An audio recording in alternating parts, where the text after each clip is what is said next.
Thank you, Miranda, and thank you, all those joining online. I think we've got a great presentation and some fantastic speakers. I'm going to start just by walking through some of our materials that we're developing here at the Almond Board. Soon we'll have more guidance for growers on exactly how to assess their field and if they're interested in recharge. Next, we'll have Daniel Mountjoy. He's Director of Resource Stewardship at Sustainable Conservation.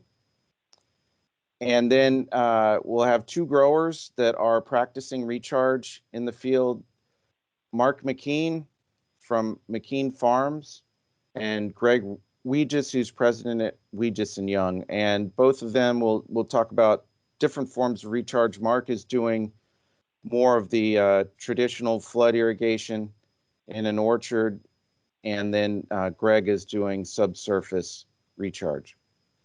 And of course, Daniel and Sustainable Conservation are great partners for us at the Almond Board around how we are talking about and exploring and doing research for recharge. And I'm seeing Ashley Correa has her hand up. Yes, Jesse, I was just letting you know we did receive credit early this morning for confirmation for CCAs. So if anybody is a CCA and wanting credit, we will have further directions at the end of the webinar. Perfect. All right. Great news.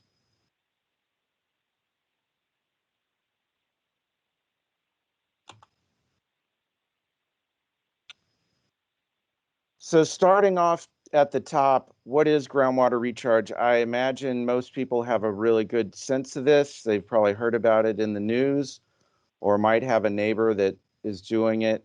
Traditionally, flood irrigation, even in season, of course, would provide some amount of recharge. Even drip or micros would provide some additional water above evapotranspiration.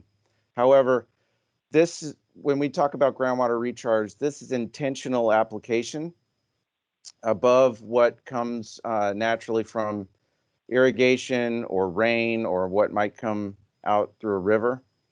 And it can happen both in a field, but it also, you can do it, as you can see on this diagram, in a recharge basin, or even through unlined canals, or as we'll hear about, subsurface below fields.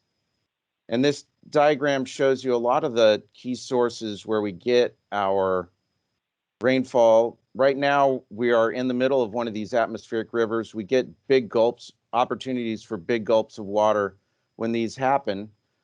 And then we can also reoperate our surface reservoirs to get water into the ground and store it there. As you can see, sometimes irrigation and groundwater pumping can create these cones of depression, and then recharge over here is looking to build up that subsurface aquifer. Why should you as a grower consider groundwater recharge? This is really something I hope you take out of this webinar today, and at the end you'll have an opportunity to ask more questions. It's really one of the most cost-effective methods for bringing basins into SGMA compliance. That's a Sustainable Groundwater Management Act, by mitigating overdraft and improving water quality. By keeping water at higher levels, you can decrease pumping costs. We've also seen issues with overpumping and the impact on our conveyance canals, and so can mitigate subsidence. And by putting it in the ground, as we know, our Mediterranean climate, we rely on groundwater during periods of drought. Overdraft has been a critical issue and led to the passage of SGMA, and we're averaging around 2 million acre feet of overdraft per year. And with under SGMA, there are estimates that we might get as much as 1 million acres of fallowing. But with recharge and potential new surface water supplies, we might be able to avoid around 1/4 of that. And then lastly, California is putting a heavy emphasis on drinking water quality. and recharge provides a great way to dilute and avoid any contaminant issues and actually freshen our aquifers. Where should you start as a grower? This chart on the right shows all the various things to consider. I'll cover some and Daniel will cover some, and then the speakers will cover each of them, I think, in detail. But when getting started, it's important to remember that there's no one size fits all for all basins or for all farms. So the plans that are being developed are local to each groundwater sustainability agency, and each basin may not, in their groundwater sustainability plan, may not be relying on recharge to reach sustainability. However, we've done research into on-farm recharge during the dormant season, and the results do show safety during dormancy. So when you're getting started, you want to look at all these factors. Cost may be a key one, and for on-farm recharge, our estimates and studies show that this is one of the cheapest ways to do recharge alongside basins and then also subsurface. You'll want to consider your soil type. Of course, water availability is always a factor. When you consider which type of recharge to do, you'll want to think about how frequently you may be able to access excess water. Crop suitability is important. We've done the research, and I'll talk a little bit about that as well. Water quality, managing nitrogen is very important. It's important to our regulatory agencies. And there's got to be a way to do recharge while protecting water quality. And then looking at laws and permits and storage and recovery. Again, each basin is now at the formative stages of developing their plans. So you'll want to look at what your GSA is doing in order to monitor the amount recharged and then figure out how to safely recover it.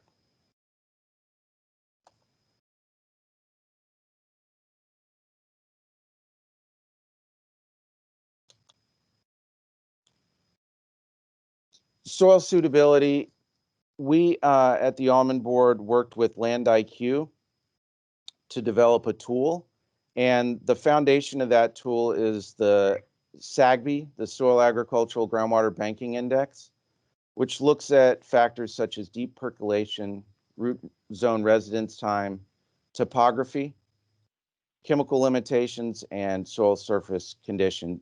Sandy soils are generally considered better for this, but as we'll hear, depending on the type of recharge you do, you can actually improve local conditions either through deep ripping or get below a hard pan by putting in subsurface recharge. You'll want to take into account deeper layers where water may not percolate directly into the aquifer or easily. So before starting, you'll want to at least get some understanding of the subsurface hydrologics before initiating recharge.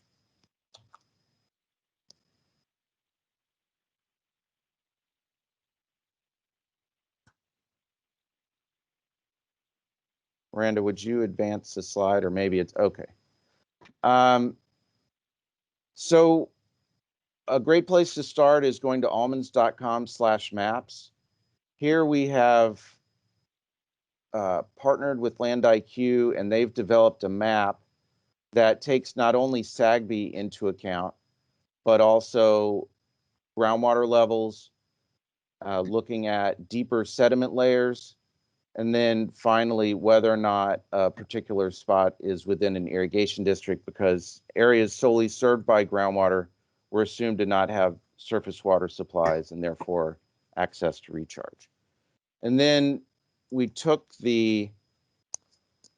that layer and just selected out where the almond orchards are. So you can actually go onto this layer and hopefully find your orchard.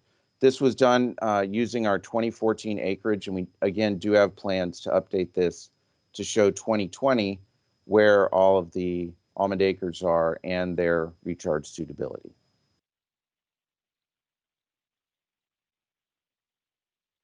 The research we did in the winter of 2015 and 16 and 16, 17 looked at 3 different orchards with different soil types and in different parts of the state.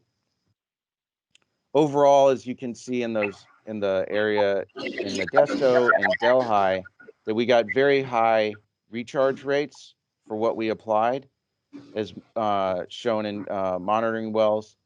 However, up in Orland, there was a much denser soil that really didn't allow for deep percolation. So this shows the importance of being aware of your local conditions. And in looking at the trees while we did recharge, and this was in December and January, we didn't see any adverse effects on tree water status, canopy development, and yield, or roots. So that's why we've reached the conclusion that additional water applied during dormancy isn't likely to have negative impacts on almond orchards in moderately to well-drained soils.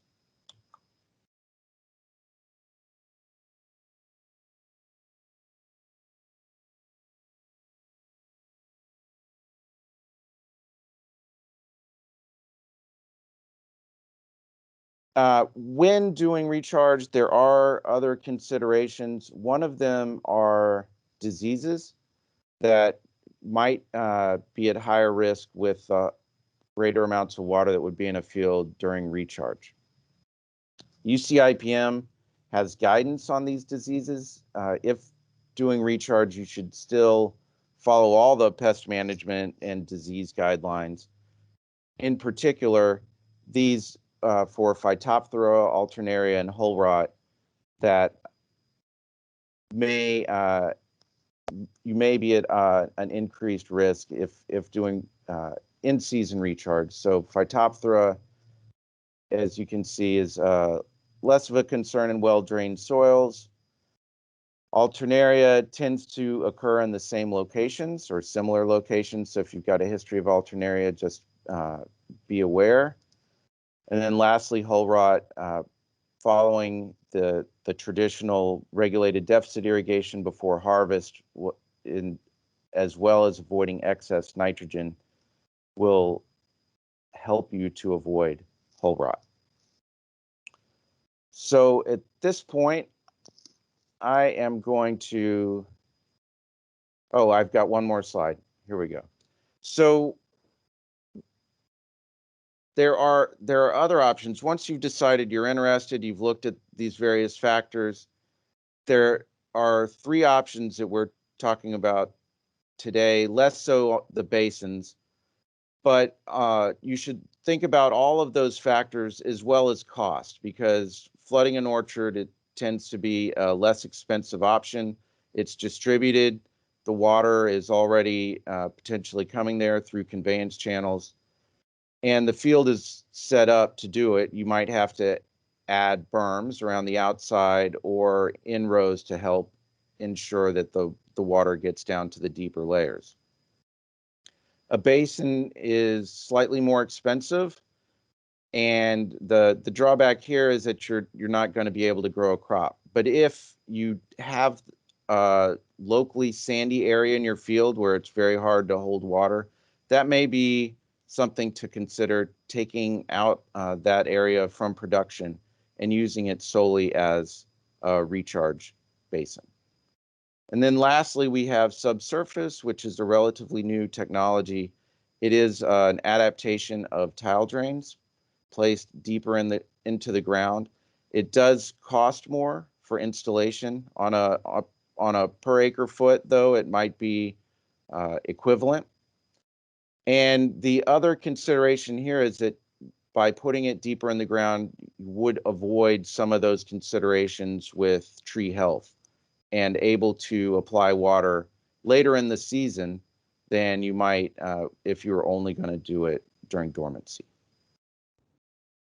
So I believe that is my last slide. And at this point, I am going to hand it over to Daniel Mountjoy with Sustainable Conservation, and just want to thank Daniel and Sustainable Conservation for the work and partnership that they've done with the Almond Board in developing these recharge guidance and these recharge guidance documents that we have that will be coming soon.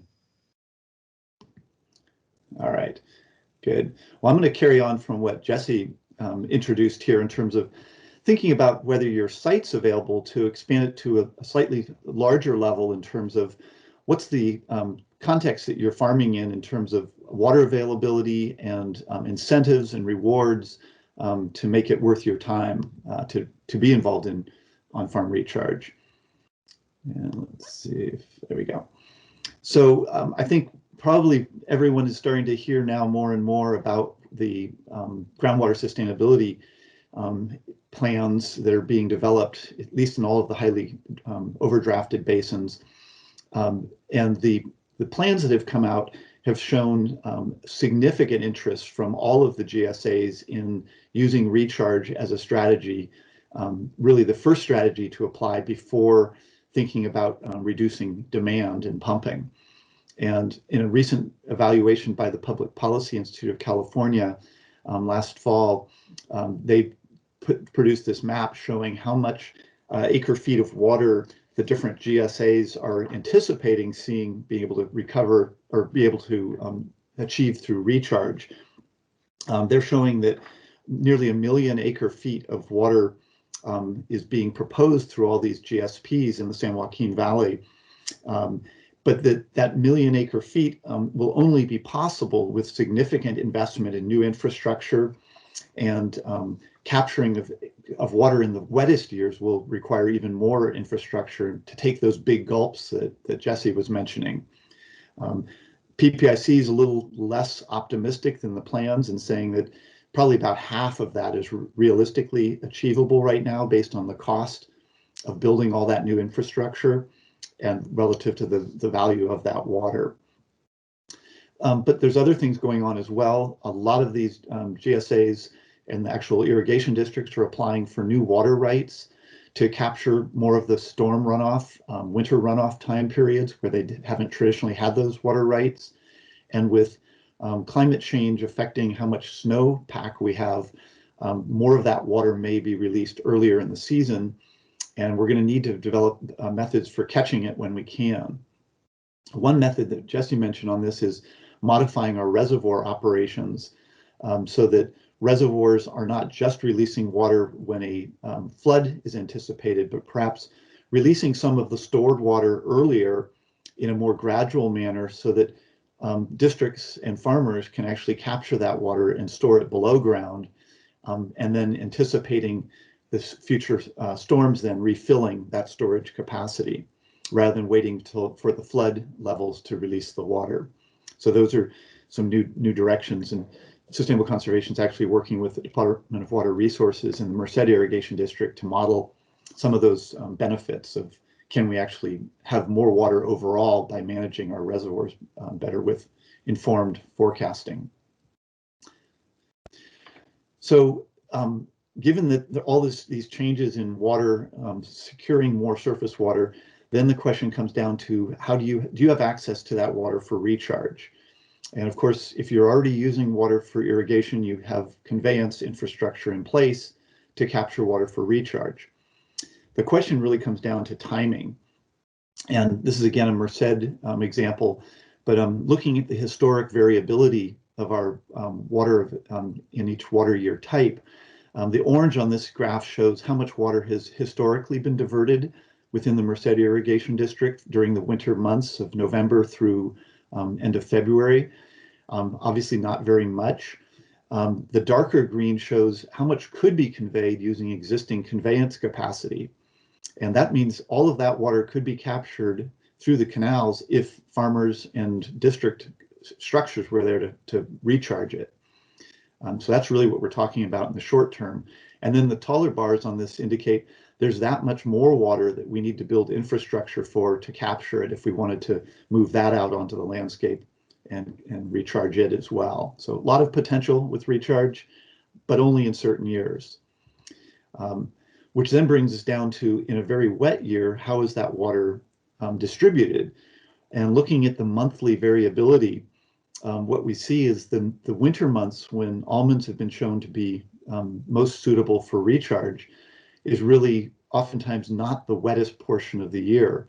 Reservoir releases and flood snowmelt releases occur into March, April, May, and even into June in fairly high numbers.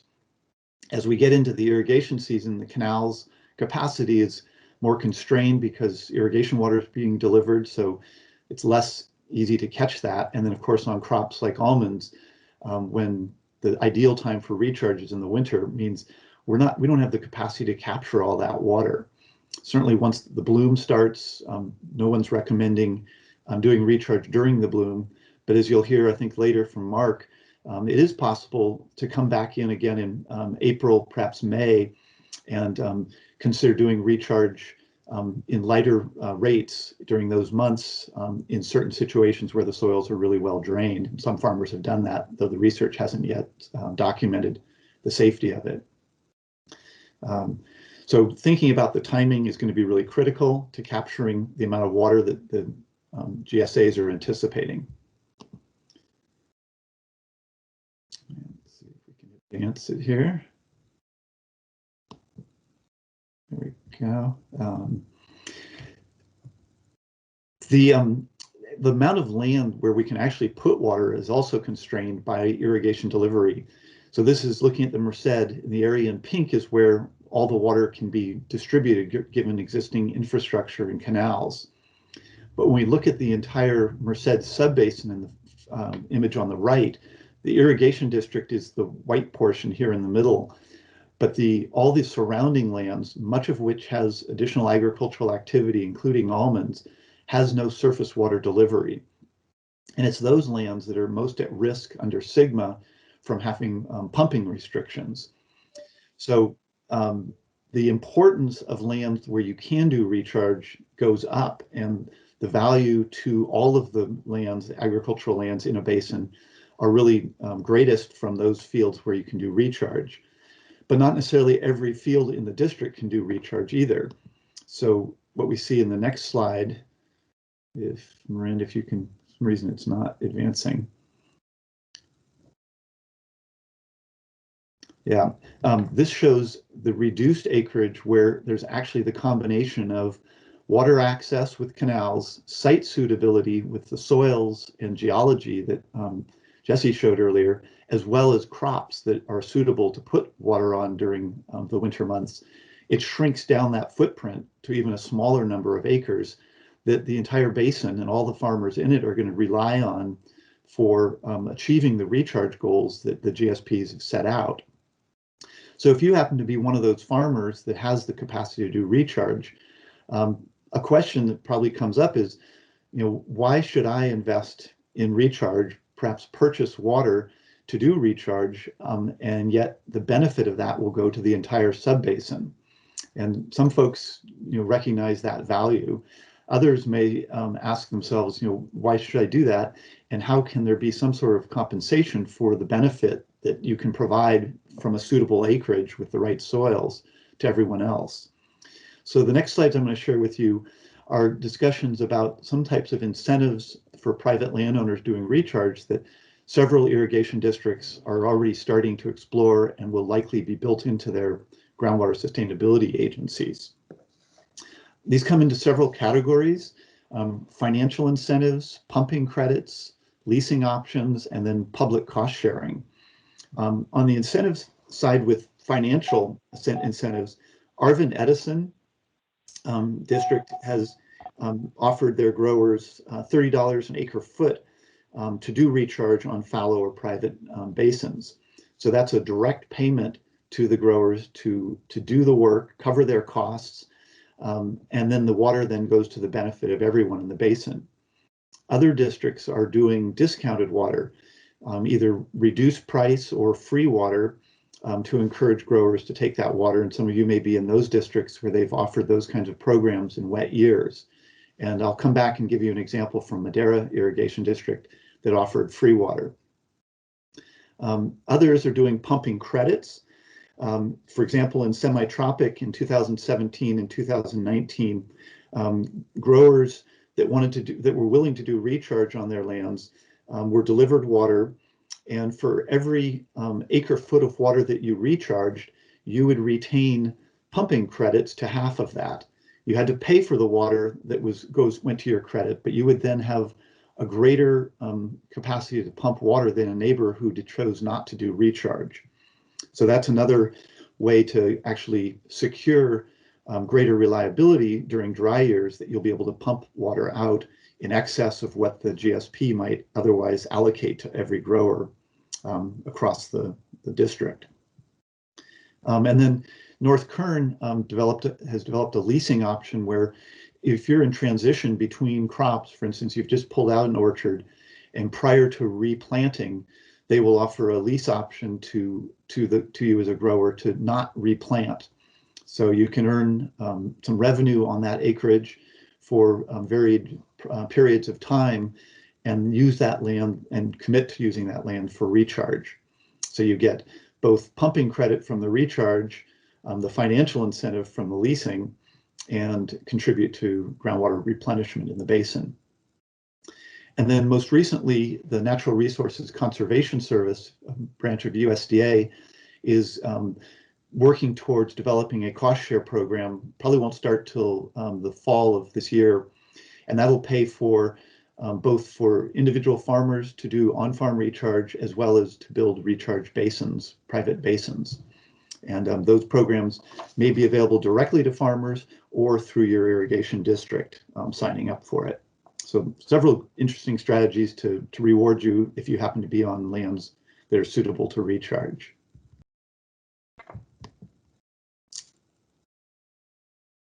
Oh, and last comment on this is, if your land's not suitable for recharge, consider being supportive of these incentives so that others can do the recharge to the benefit your basin. Many farmers, don't have suitable sites, and so when you hear your GSA or irrigation district talking about these kinds of programs, what they're oftentimes looking at is assessing a per acre fee on every acre in the district, and using those funds to then incentivize those growers that can do the recharge. So consider whether that cost is cost effective to achieve greater groundwater reliability, even though you might be charged an extra fee on your land. Think of it as going towards your neighbors being able to do the work for the benefit of all. And I said I'd talk about Madera Irrigation District. We've been working closely with them in the last 2 wet years, 2017 and 2019. And they had both a winter recharge program, but also a fall post-harvest program. And what you can see here is from 2017 to 2019, in both the winter and the post-harvest season programs, they've had significant increases in growers participating. And that was through offering water for free for a number of weeks. And growers could sign up and take water, as much water as they were willing to take, whatever they felt was safe on their acreage. So we had 39,000 acres of lands signed up for that program in 2019. 17,000 acres of water were applied. We calculated that when you subtracted the evapotranspiration or crop demand for that, it was about 9,000 acre feet of net groundwater recharge in the winter program, and another 1,700 acre feet in the fall, for a total that actually exceeded the district's entire recharge basin total recharge in that year. So on-farm recharge can be more than significant in terms of helping a district get into balance. So just a great example of growing interest. Some of these farms only put a few extra inches on compared to their crop demand. Others were putting on up to 3 feet of extra water to benefit the basin. Another strategy that's being explored, and you'll start to hear more and more about this, is groundwater markets. In Rosedale Rio Bravo Water Conservation District, Water Storage District, there's a groundwater trading program being developed with Environmental Defense Fund, another nonprofit, and some other technical groups and funders that will essentially allow farmers to buy and sell their groundwater sustainability plans allocations. So for example, if the groundwater sustainability plan said every acre has the rights to pump 2 acre feet to remain sustainable, and as a grower, you could make the decision, if you had annual ground, to not actually use that 2 acre feet. You could save it for another year and have 4 acre-feet, or you could sell it to another grower who needs that extra 2 acre-feet or maybe just 1 acre-foot to grow their almond crop. So under this program, right now, the accounting portion is operational. In other words, you can track and bank your water. The actual trading or selling of those credits has not yet been approved, but the platform, the software has been developed for that. And there's also then now discussion about, would it make sense to then allow farmers to do recharge and increase their allocation? In other words, you could increase your allotment by doing recharge and then either use that credit or sell that credit to someone else who needed it. So these are all ideas that are in the works right now, and I think you may know of other cases being developed in other locations. Couple of state level things I just wanted to mention. At the California level, a water resilience portfolio has been promoted by the governor, and it's really a strategy to diversify regional supplies to strengthen our water security. It's focused on flood control, groundwater sustainability, as well as habitat in our rivers and streams. And importantly, it's brought together all the state agencies into a coordinated manner using a task force. If any of you have grappled at all with water rights or water availability, you quickly realize there's multiple agencies that have something to say about that. And until the state agencies are actually working closely together, it's going to be very difficult to secure the extra water rights and confirm that that water is actually available without causing harm downstream. And we need significant coordination across the state to be able to answer some of those questions and make it possible to do the recharge that many local districts want to do. There's also a lot of concern about the conversion of farmland due to SGMA. Jesse mentioned, as much as 1 million acres might have to go out of production with pumping restrictions. So having the state looking at strategies for alternative economic opportunities is important to know what you can do with your land if you happen to be in an area where your pumping is going to be restricted. Things like using that land for recharge or solar development or payments for wildlife habitat in critical locations. The other activity at the state level is something called FloodMAR. This is Flood Managed Aquifer Recharge, basically the same thing that we've been talking about here all morning, which is capturing water for recharge on farmland. And the Almond Board participated in the Research Advisory Committee that I and the DWR worked on together with over 200 participants. And through that process, identified the key research, data, and policy needs that have to be worked out, many of which are now in that portfolio, the governor's portfolio. But there's also, the network is continuing to put out its findings through a lunch series once a month called LunchMAR, Lunch Managed Aquifer Recharge. And if you're interested in getting notifications of those webinars, email Jennifer Marr, coincidental last name there, jennifer.marr@water.ca.gov.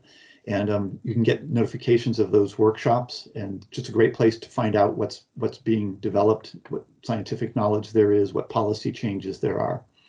Because all these solutions are going to require joint public and private investment to develop these ideas. And I'll just give a shout out to Mark, who's going to speak in a few minutes. He's been a demonstration site project collaborator with Sustainable Conservation and some of our research partners, helping answer some of these questions about how much water can you put on a farm and at what times of year. So it takes farmers, it takes scientists, it takes policy folks to get us to the point where this kind of approach can solve our groundwater shortages. And the last thing I wanted to touch on is water quality. Jesse mentioned, that one of the aspects of recharge is thinking about water quality. Under SGMA, groundwater sustainability plans must avoid undesirable results for both water quality and quantity. And there's a lot of concern that if recharge is done close to domestic wells or disadvantaged communities, we might flush legacy nutrients that are down below the root surface into those wells and cause those wells to become contaminated and undrinkable. That is a real concern, and I'll talk a little bit about how we can mitigate that and avoid it. But growers, all of you should consider your nutrient management plans if you're actually going to do recharge. It's critical that you remain in compliance with the Irrigated Lands Regulatory Program for nutrient management. And really, just from a self-management perspective, don't lose your nutrient investments. There's a lot of discussion right now about the value of a post-harvest nitrogen application and whether that is essential for your crop's health, or if whether those nutrients are really just being put on the ground and likely to wash away with either rain, or if you do recharge that winter, are you going to lose all that investment? The flip side of all this is that recharge actually can improve water quality and quantity. We did a study with a number of growers where, in fact, yes, nutrients are washed out of the not only the root zone, but the subsurface below that. But if you do enough recharge on that site, you can actually dilute the nitrates in the groundwater. Not only do you raise the groundwater level, but you can actually improve groundwater conditions. And in addition, if we're doing enough recharge, some of that water is then going to seep back out into stream flow and improve water quality and water quantity along streams for fish and groundwater dependent ecosystems. So there's a lot of benefits from recharge, but we do need to do it correctly to avoid short-term impacts. So these are our 4 sort of top level recommendations. First one is, practice sound nutrient management practices. Follow the 4 R's around the right source of nutrients, such as slow release sources, the right rate, putting it on split applications. Don't put it on, too much faster than the tree can handle it. Put it on at the right time. Like I mentioned, don't put it on just before the rains or just before a recharge event. And the right place. Can you put it in the tree rows and avoid areas where you might do recharge? Also, avoiding recharge on cropland with a history of heavy nutrient applications. A lot of old dairy ground is being converted to almond orchards, and we recommend concern about doing recharge on those fields if there was a lot of lagoon water applied on the forage crops before the orchard was planted. You could end up flushing a lot of those materials into the groundwater, and especially if you're close to a domestic well location, and especially if those wells are currently drinkable. You do a lot of recharge nearby, you could create short-term degradation of that water quality, even though in the long term you might actually improve both the quantity and the quality. You could be liable for contaminating a well. And then the key solution for all of this is recharging the same fields repeatedly. Rather than moving around and recharging different locations every year and mobilizing more of those old nutrients, do the recharge on the same field every winter that water is available, and you have a much greater chance of diluting the nitrate leaching, because it'll mostly flush the first year. In future years, you won't have any loading if you're following your good nutrient management in subsequent years. So bottom line is, what can you do to increase your recharge? Following what Jesse said, assess your fields for their recharge potential. Use the map on the Almond Board site. Talk with your water providers about water availability. Are they going to make it available in the winter? Some districts shut down for maintenance of canals, so you want to make sure that you're going to be able to get some water. Maintain that nutrient management plan. And then importantly, talk with your GSA and water district and other agencies about establishing a recharge program and the incentives to reward you or reward your neighbors that have good sites. And I think really the message that the Almond Board has been advocating now for several years, and we've been supporting, is growers can really be part of the solution for our groundwater supply. And some of you might have the right spot, some of you may not, but together growers can be a key part of maintaining our water reliability in the future. I will stop there. That was great, Daniel. Thank you very much. Thank you. And up next, we've got Mark McKean, mentioned by Daniel as a grower that is trying or is actually implementing recharge in his almond orchard. So Mark, if you want to turn your camera and microphone on, I'm going to hand this over to you. Thank you, Jesse, and good morning, everyone. Yes, my name is Mark McKean. I'm principal at McKean Farms. We're kind of a diversified farming operation in Fresno County. We grow Rhine grapes, almonds, processing tomatoes, cotton, grains, alfalfa, multitude of different crops. And I first got involved with this back in about 2010. Seeing something like this was probably going to come about, but even more so watching, as many of you have, your pumping levels drop down, and seeing that that's not a sustainable practice. So we're going to have to do something. So in 2010, there were some floodwaters available. So I started doing some experimenting on some properties with Floodmar on farm, and that for me was a lot of good knowledge that I needed to have to go forward. Many of you know your farms very well, and many of you are generational on that farm, and so you can point out this area is good, this area is not. My soil types are not suitable for this practice.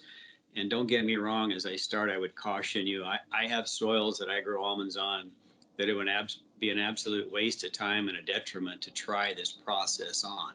You know, I have other farms that soils are very conducive to this, and that's where I started doing this practice is on an experimental basis, like I say, back in 2010, 2011. And I found that, you know, some things I needed to consider, and at that time, I wasn't really sure how to do it, but I had an idea in mind of how to accomplish some things. So that first year back in 10 and 11, that was just really some testing, you might say. And I found that, you know, there's this thought out there that you flood this property and you just keep it flooded. And we found that we weren't really enhancing the rechargeability by doing it that method. We found that just short, quick burst across the fields were working just as well. And that was a green light to me to continue with the process, because for me, many of these waters or flood waters that are available are during times when I have to also have access to the field. And that is a huge problem for many of us. And so when I found that out, that works, then I said, okay, if I really do dial in some management and some timing here, that I can get back into those fields and make this work. So I then thinking of how I'm going to do this process, and I put in some high berms on trees, and I put in and this was a new planting at the time. I planted this orchard, I believe it was in 2017, 18. And so I kind of designed this thing for optimal for me. And so I put in some really high berms. My neighbors thought I was crazy. Why would you put trees up that high? You're never going to get them harvested. A lot of details like that. And I certainly understand that is an issue for a lot of people. As we all know, you put up high berms, and typically those berms are not going to stay there, in the sense that you get wind erosion, water erosion. They keep coming down. So for me, real high berms were a good way to go, because I really wanted to control this water, in the sense of control it going side to side. The fields that I have it in typically also have fall for the waterway, but also have some side fall. And so that was advantageous for this particular project too. And I would encourage that if you're going to try to do those kind of things, because it's a better method to try to control the water. But also, in addition to that, like I say, you do have to have dual systems. That's an added cost. For me, I have, as you can see in this picture here, we have drip system as well as the high berms and the floodwater system. You can't really see the valves at the end, but there is basically about 6-inch to 8-inch valves that you can control the amount of water in there. The one thing, as I went forward here, I try to do a couple of things. You can see the drip line, and you'll see in this picture here that there is moisture around those drip lines, even though there's water in the middle.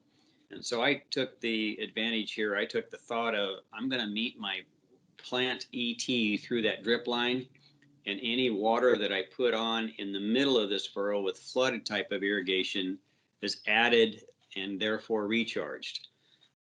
In 2017, I was able, on this particular orchard that you're looking at, I was able to bank about 2.4 acre feet during this process, as well as grow a crop. And you can see in this, this is a picture from that time. In 2019, on this same orchard, I didn't bank as much, but it was largely because I took some water to another field, and I was short of pumping capacity, and I have since cured that issue. Once again, one of those ones you just can't look forward enough to enough planning, but I took some water to a wheat field because I wanted to do some testing on some wheat to see what I could do there as well during those times. So those are, I can't stress enough how much the planning ahead and thinking of the processes pay dividends, because as we all know, we have to have access to these orchards if you're going to try to grow a crop. Because for me, the water is available typically from about February until about the end of June on the years it's available. And it's not always that whole duration, but that's kind of the time when typically flood water is available. As we all know, that's the same time we have to be involved in those trees, in those orchards, a tremendous amount of passes of different things. So I can't stress enough that planning ahead, that thinking of what if, what when, all measures up to success, in my opinion. As Daniel had pointed out, stay in contact with your irrigation districts so that you can plan to see when this water is going to be available. A lot of them do forecast ahead, and they know that answer. They don't know it to the day or to the hour by any means, but they can give you a window that is probably going to be available. So be thinking of those kind of things as well. I obviously have some concerns through this process, and I don't know that I have all the answers to those concerns, but let me just list a couple of them. Daniel brought this up. For me, phytophthora was a big concern, and I say phytophthora because that's the kind of the head of the list for me, but there are other diseases as well that I'm real concerned with as we go forward. This orchard is now, as we all know, it's got enough age into it now that I can't tell you, because I've had phytophthora before in this orchard. I can't tell you that it's any worse or any different than what it had been had I am not content with this practice in 2017 and 2019. But it is a concern, and I would like to see some more research done on that.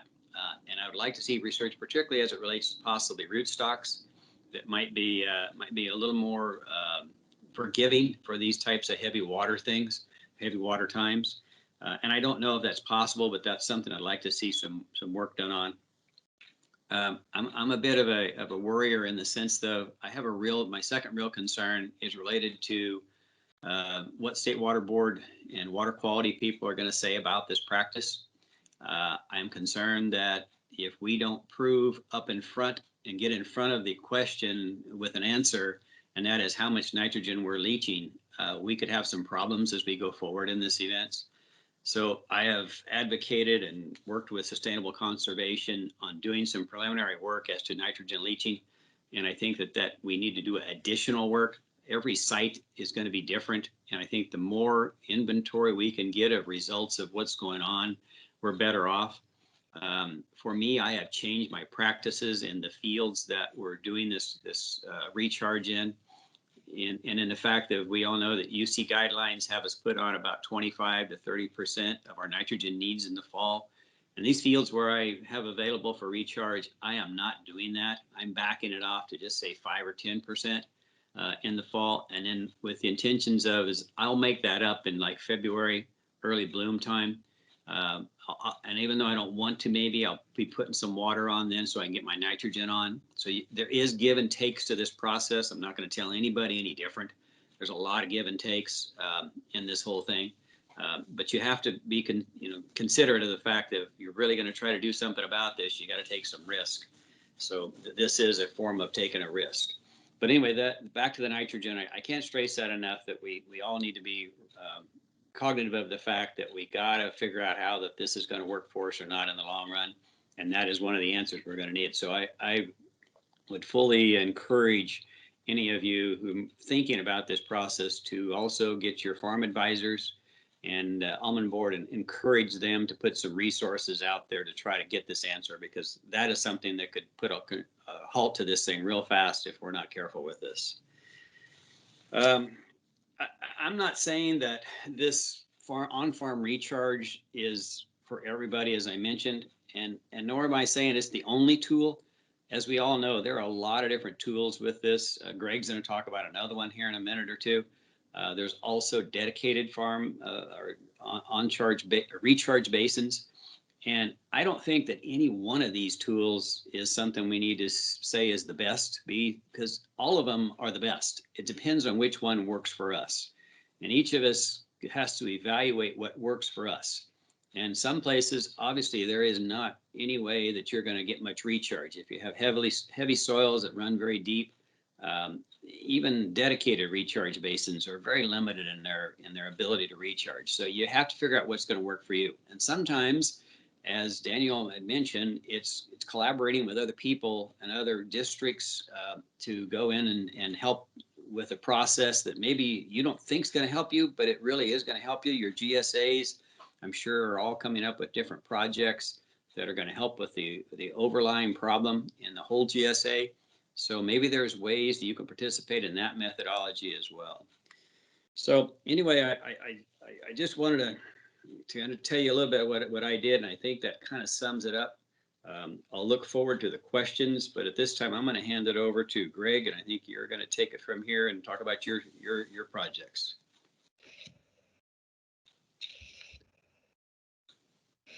All right. Yeah, thank you, Mark.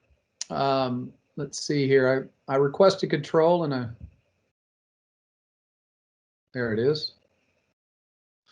So I appreciate everyone's time today, and I think Mark's system and that flood block and flood system is very valid. We happen to have a subsurface system we put in, and it was, not just from our initiative. It was definitely an initiative from Semi-Tropic board. One of the first folks. Well, let me back up just a minute. So yeah, Greg Wegis, Wegis and Young Property Management. We're 20,000 acres under management, and farm almonds, pistachios, row crops, and manage for quite a few dairies. And so quite diversified and definitely interested in water moving forward. And on this topic here, my dad was a board president at Semi-Tropic for almost 20 years and just stepped down. And a gentleman by the name of Jeff Fabry, also a board member, was the first individual to put in a subsurface system in Semi-Tropic, I think in 2017. We kind of saw that, and the board, being progressive as they are at Semi-Tropic, all decided that there needed to be some policy made, and you can't really put these systems in without the backing of the distribution systems, the GSAs, your water districts, to set a policy. We farm in 9 different water districts, and we're only able to do this in Semi-Tropic, as the other water districts that we're in really haven't embraced it yet, but I believe they will. And there's several factors of why that is, but to focus on Semi-Tropic in this project, let me go to the next slide here. The concept came. There's a company called Lidco, down in Imperial, that have done, recharge, or tile drains systems for forever to get rid of, perched water, and the concept of putting these leach lines, these subsurface lines, deeper into the soil profile, avoiding possibly the top, sometimes we have soils that don't drain very well in the top 2 or 3 feet, as they've got some clay content, but you get 3, 4, 5, 6 feet deep, and you start to hit sand streaks and sand stratas.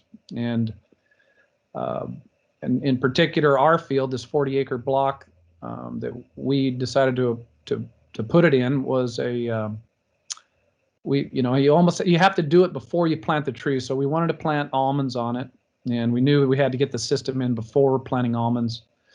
There possibly could be some equipment one day that could install these systems post planting, but they're not there yet. They're big machines, probably create a lot of damage. You got your drip system, your manifolds in, but to plan ahead and do it before planting is definitely the way to go. In this particular soil, we have sand stratas around 8 foot deep. Once we dug down and did a lot of soil pits and decided that there was definitely some nice sands down on the deeper levels. And this particular area as well has a shelf around 50, 60 feet deep, a Corcoran clay lens that doesn't allow water to drain out as well as other areas. And back to Mark's point, and as we go to do site selection, this wasn't the best area, but it was one that was available to us as we were at the time wanted to start a project, and it actually ended up working out okay, as you'll see in these results. This particular image here is a Lidco trencher, and it feeds a 4-inch perforated tubing over the top of that machine, as you can see here. And then there's a gravel pack that falls down around the side of the 4-inch tubing, creating a kind of a barrier, kind of a filter between the 4-inch corrugated tubing and the surrounding soil, about around 8 foot deep. They can get to 9 foot deep. They're building larger machines to get down a little deeper, and they can cut away some soil with some graders or whatever if you need to get deeper than that. But I think 8.5 is kind of around in their sweet spot as far as depth.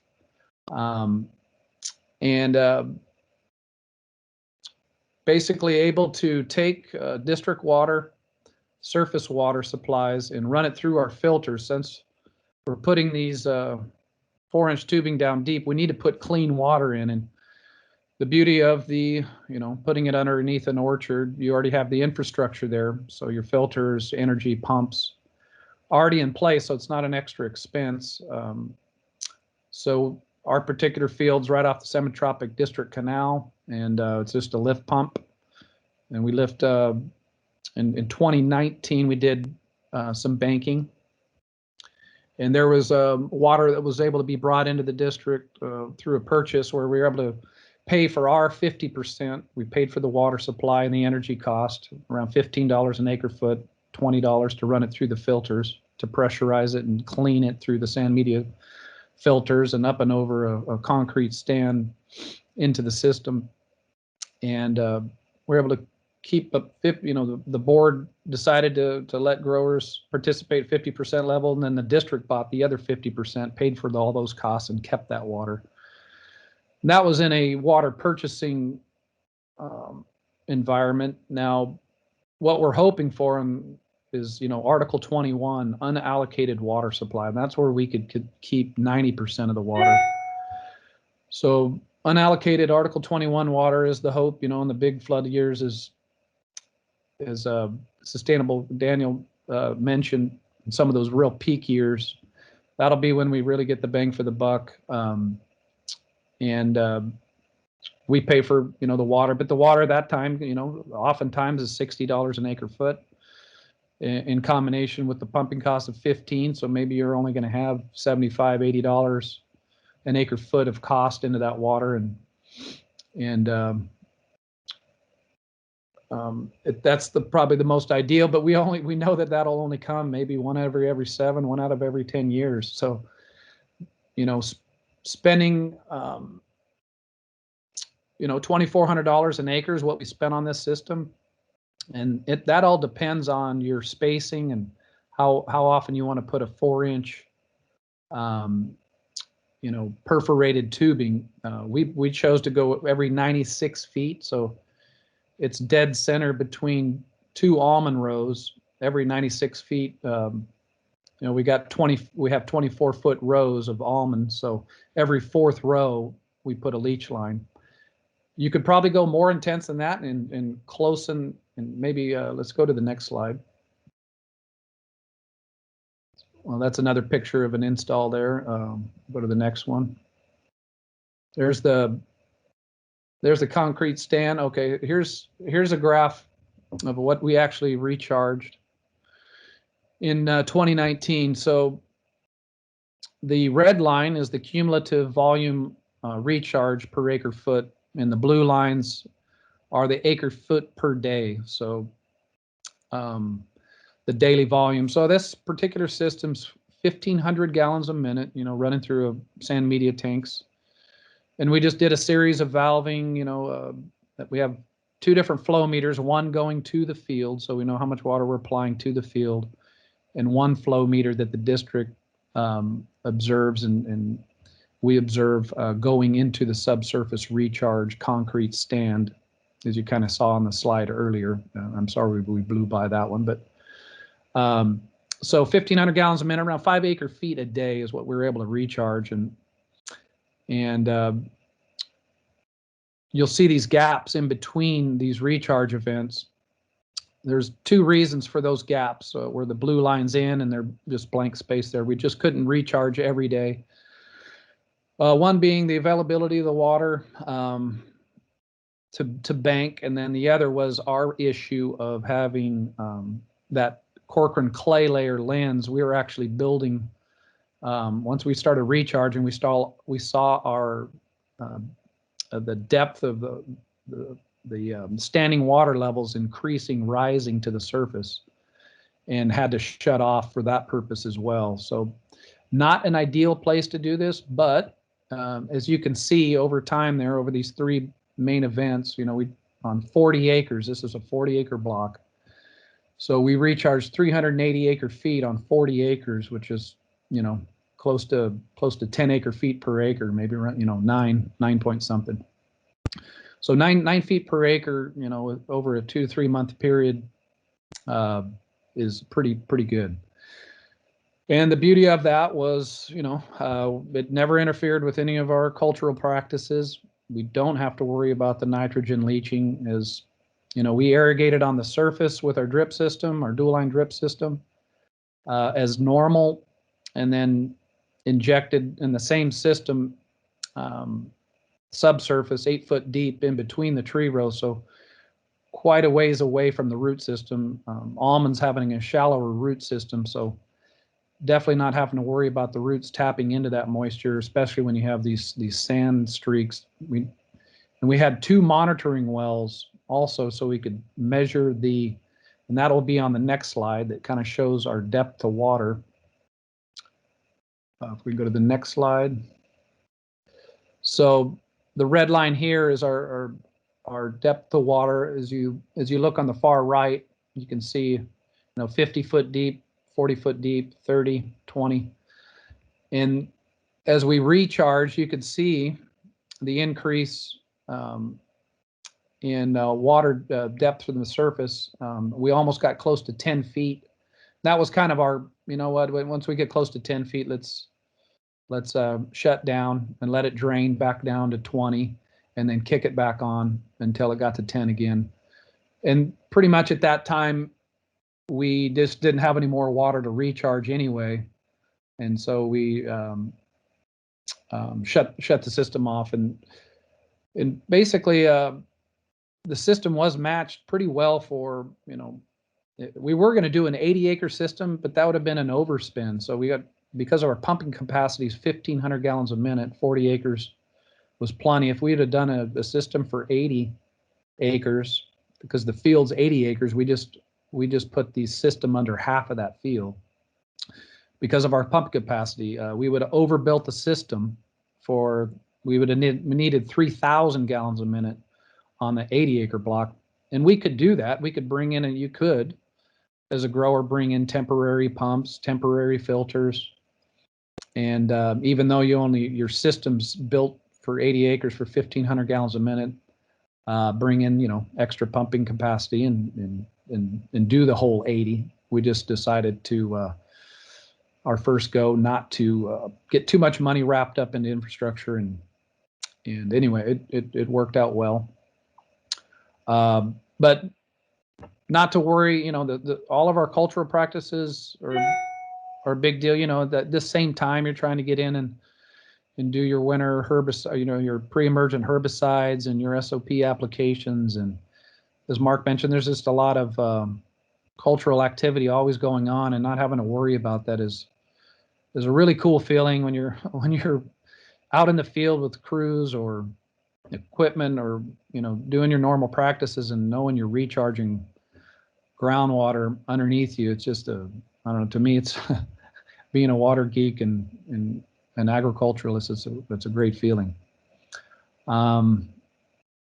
So yeah, just encouraging all of you to, you know, work with your water districts, and policy, and trying to get things, you know, policy implemented where, you know, and I'm particular for one where we encourage, you know, individual landowners to be incentivized to invest. You know, we put the system in, and we get 50% of the credit when there's a water purchase available, or in the case of Article 21 water, we get 90% opportunity to participate, and it goes into our own bank account, in our Sigma bank account in the GSA that Semitropic has. And I particularly one that like that model. Incentivizes growers to, you know, be aggressive and invest, and you also get the individual reward for that. You could do it on a board level, and you can do it in many different ways, and none of them are right or wrong.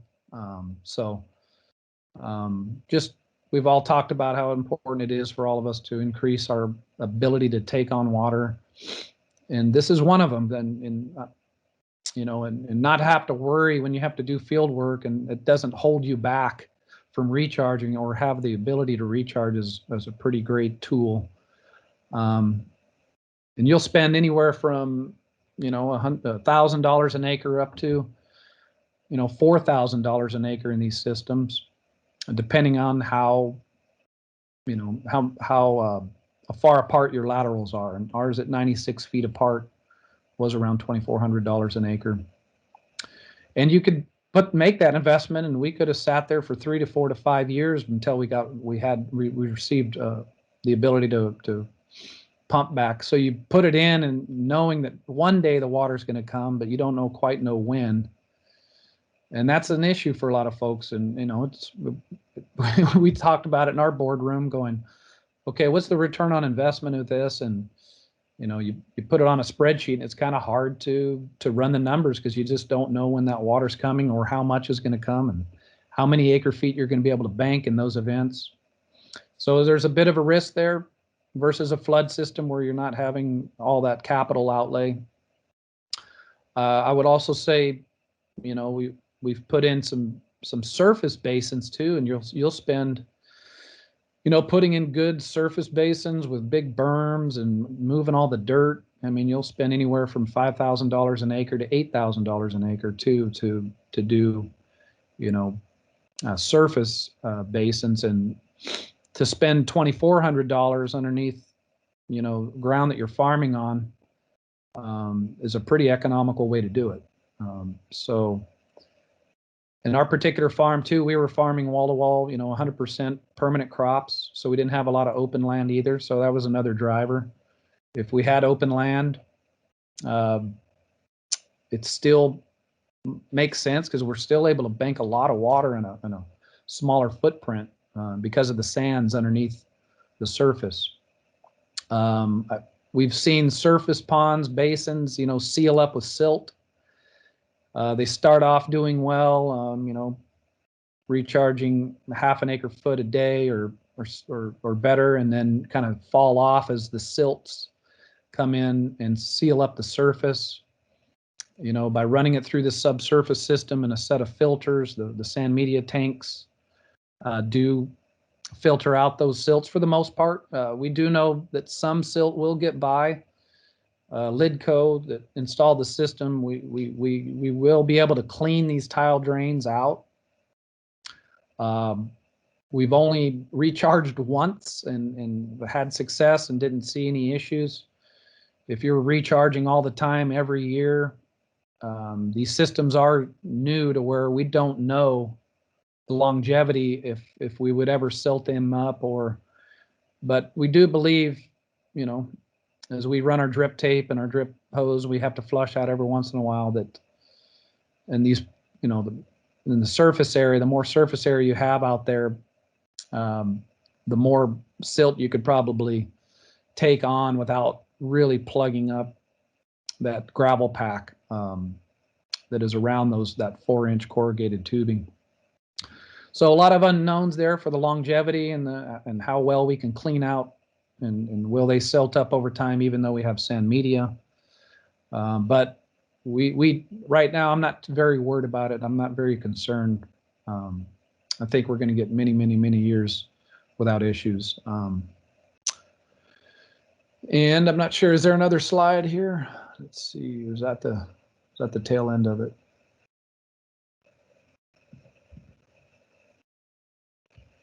No, that was the tail end of it.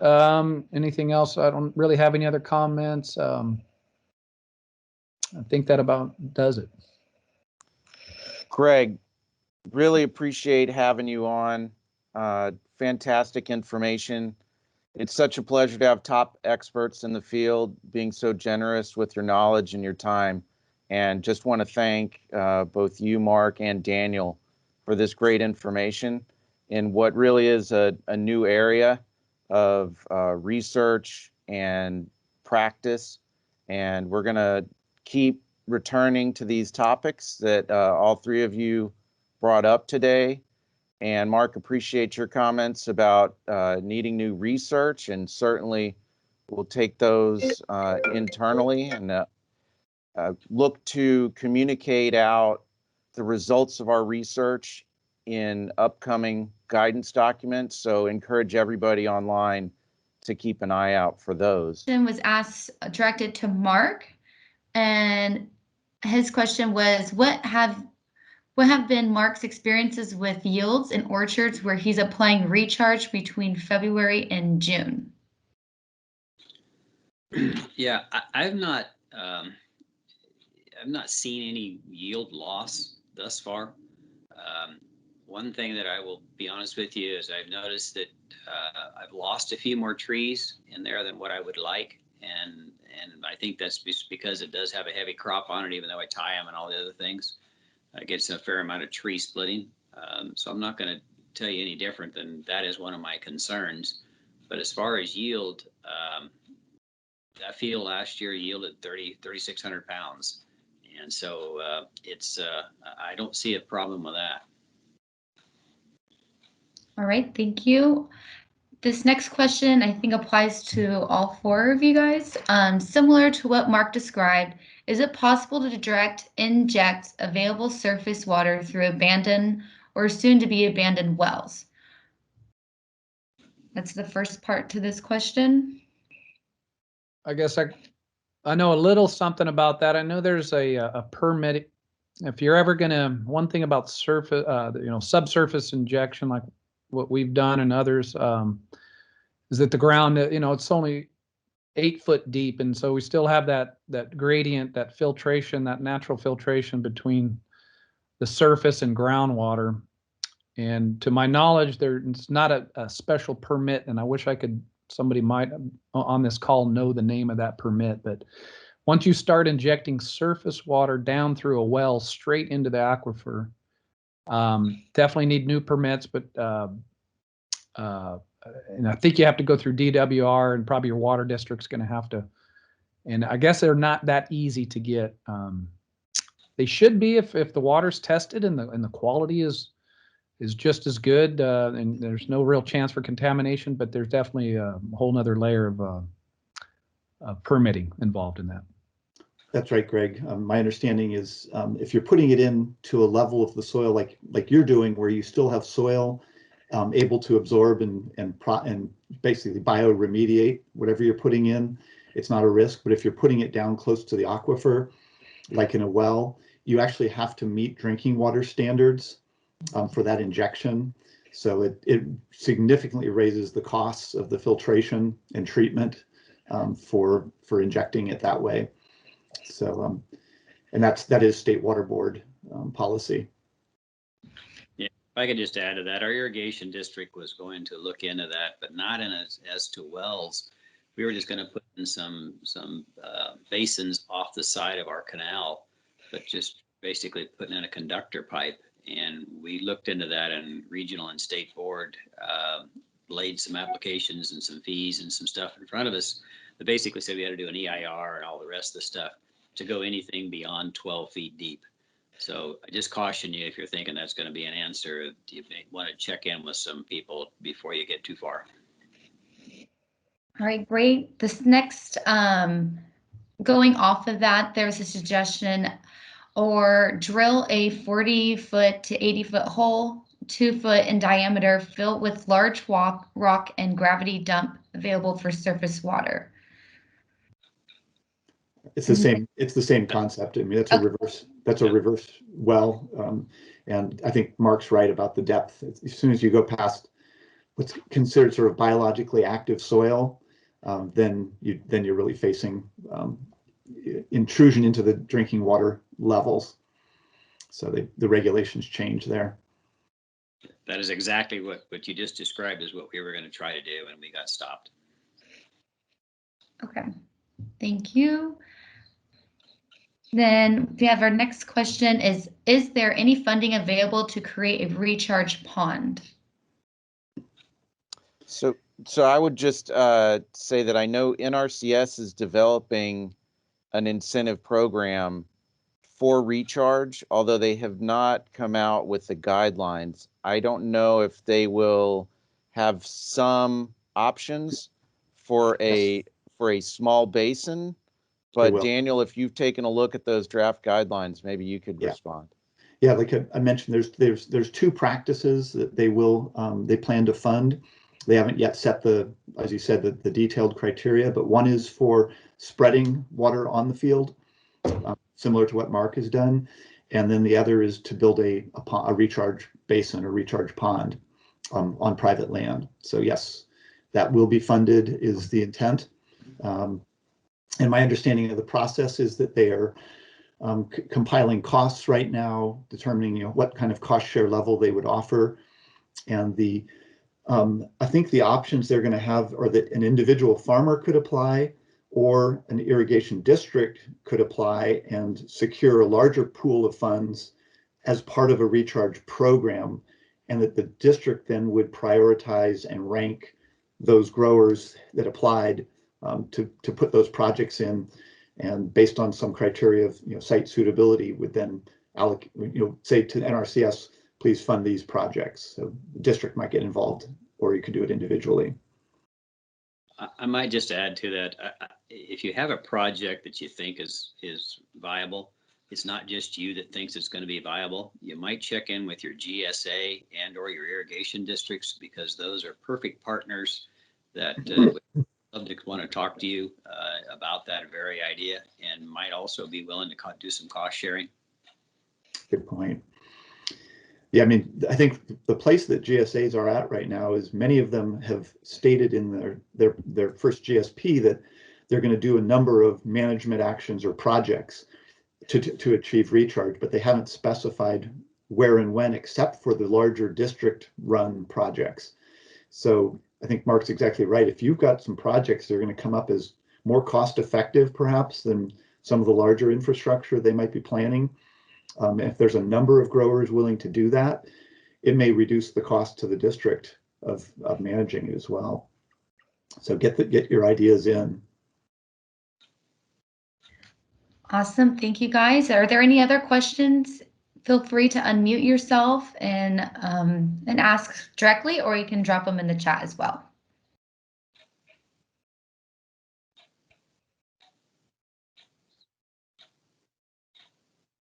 All right, we have another question. My 2 cent, the Central Valley Water Board is the lead on the direct injection of applied water through wells. As was mentioned, water to be injected must be superior to the aquifer water quality. More hydraulically efficient to spread water with subsurface drain tiles than a single well? Yep. I guess this really wasn't a question, but a comment. Do you guys have to go further on that? I agree with you, Rich. Yeah, and I think this gets back to just that initial slide that I showed, that there's a variety of different factors to consider that will lead you to choosing one of those options, a recharge basin, on-farm recharge, or subsurface. So you're going to want to, and then also availability of water and soil type, just a whole variety. So you need to take a look and make the best choice for your operation or your location.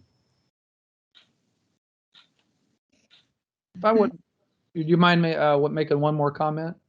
You know, there was one concern with pistachios. You know, we did it in almonds, the subsurface, and pistachios do have a really deep root system, and there was some concern that, well, you know, we're recharging this water, but what if the pistachios are using up some of that recharge water and you're getting credit for it? But now with, you know, Land IQ or with OpenET, basically the satellite imagery that these GSAs are using, it's really just a math equation of, you know, applied water versus ET, consumptive use, and it's being monitored through satellites. So really, I mean, whatever you apply on the surface through your drip system or your subsurface, if the pistachio tree happens to pull some of that, then you just you should be able to discount that recharged water, and call it part of your consumptive use. So through math, it shouldn't be an issue. Is the point I wanted to make. Yeah, and each scenario by district, I think, is going to come up with and GSA and plan is going to come up with ways to calculate, monitor, assess, and really hopefully incentivize participation in these programs.